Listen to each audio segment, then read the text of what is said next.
Hello नाजरीन, meme से मोहब्बत ड्रामे में रोशी की ज़िंदगी अब बदलने वाली है। जो कुछ उसकी साथ वाक़या पेश आने लगा है वो उसकी ज़िंदगी को मुकम्मल तौर पर तब्दील कर देगा, क्योंकि उसने अपनी कंपनी में जिस लड़के से हाथ मिलाया है वो लड़का किरदार के हवाले से ठीक नहीं है, क्योंकि वो बहुत ही शातिर लड़का है और लड़कियों को फंसाने में और उनको ब्लैकमेल करने में उसने अहम किरदार अदा किया हुआ है। बज़ाहिर मासूम दिखने वाला शाहरुख वो बहुत ही शातिर इंसान है। वो रोशी को पटा कर लेके जाने वाला है। और दूसरी तरफ से जब रोशी की पड़ोसी वहाँ पे आती है उनके घर में, माही के रिज़ल्ट के बारे में जब सुनती है और वो मिठाई का डब्बा लेकर आती है, और यहाँ पे आकर वो तो वहीं पे सलीका का हस्बैंड भी आ जाता है और वहाँ पे उसकी शामत आ जाती है, क्योंकि सलीका उसे पसंद नहीं करती और कहती है अपने खावन से कि अब तुम्हारी शामत है, क्योंकि तुम इसे बार बार शेर सुनाते हो तो मुझे बहुत चीट लगती है, तुम बहुत ज़्यादा ठर की इंसान हो। और इधर से जब शाहरुख को इस चीज़ का मालूम होता है कि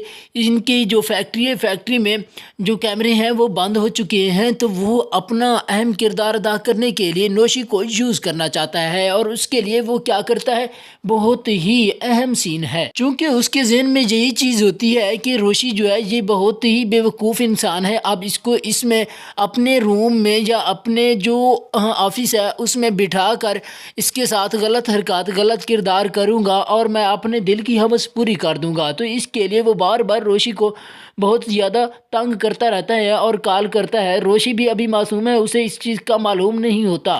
लेकिन शाहरुख उसे बार बार इस बात पर कायल करने के लिए कॉल करता है कि तुम मेरे साथ रहोगी तो हम दोनों खुश रहेंगे, तुम मुझे अच्छी लगती हो। और रोशी भी अभी अपनी कम अक्ली के साथ साथ वो बेवकूफ़ भी थी और उसकी बातों में आ रही थी। जब तमाम स्टाफ चला जाता है तो शाहरुख उसे कहता है अभी हमारा काम पड़ा है, हम अपना काम करने के बाद ही जाएंगे, हम ऑफिस में बैठे रहेंगे। ऑफिस की लाइटें बंद होती हैं और उसी वक्त वहीं पे उनका सर बॉस जो है तलहा आ जाता है और तलहा को शक हो जाता है कि शाहरुख की नीयत ठीक नहीं है। तो वो वहीं पे आकर शाहरुख को ज़बरदस्त बातें करता है, उसे सुनाता है, सुनाने के साथ साथ उसकी बेइज्जती करता है और फिर रोशी को वहाँ से लेके चला जाता है। रोशी को बार बार उस समझाता रहता है कि तुम इस तरह की बातें ना किया करो, इस तरह के काम ना किया करो,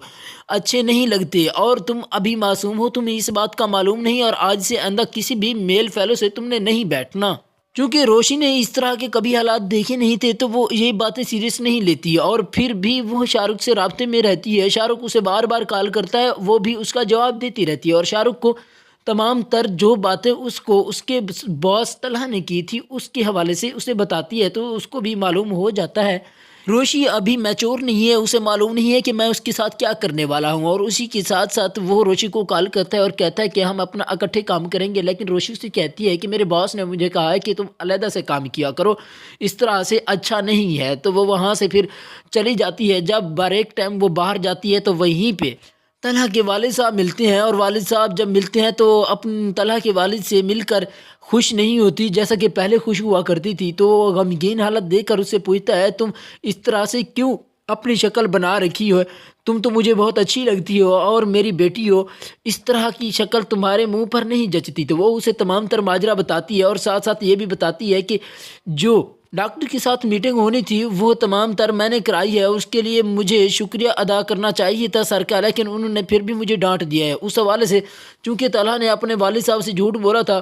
तो उसके वालिद को ये भी मालूम हो जाता है कि मेरे बेटे ने मुझसे झूठ बोला है और इधर से वो इसको शाबाश देता रहता है। दूसरी तरफ से वो रोशी की बातें भी इंजॉय करता है और इधर से शाहरुख जो है वो अपने काम के लिए प्लानिंग कर रहा होता है कि किस तरह से मैं रोशी को अपने काम में फंसाऊं। तो वो रोशी को बुलाता है और कहता है कि मेरी अब बर्थडे होने वाली है और उसमें तमाम मेरे दोस्त हैं वो आ चुके हैं, वो मुझे बुला रही हैं और तुम भी मेरे साथ चलो, क्योंकि उन्हें मैंने कहा है कि मेरी एक दोस्त है, हम दोनों इकट्ठे आएंगे, तो अगर तुम नहीं जाओगी तो अच्छा नहीं लगेगा। रोशी चूँकि बेवकूफ़ होती है वो उसके साथ चली जाती है, लेकिन उसे मालूम नहीं होता कि वो कहाँ पर लेके जा रहा है। शाहरुख उसे इस्तेमाल करने के लिए एक अड्डे पर लेके जाता है जो कि अयाशी का अड्डा कहलाता है। वहाँ पर पार्टी में दोनों ज्वाइन करते हैं, लेकिन वहाँ पे रोशी बेहतर फील नहीं करती, लेकिन फिर भी शाहरुख उसे नशे का एक गिलास पिला देता है जिससे वो नशे में टुन हो जाती है और फिर उसके बाद उनके साथ बहुत बड़ा हादसा हो जाता है।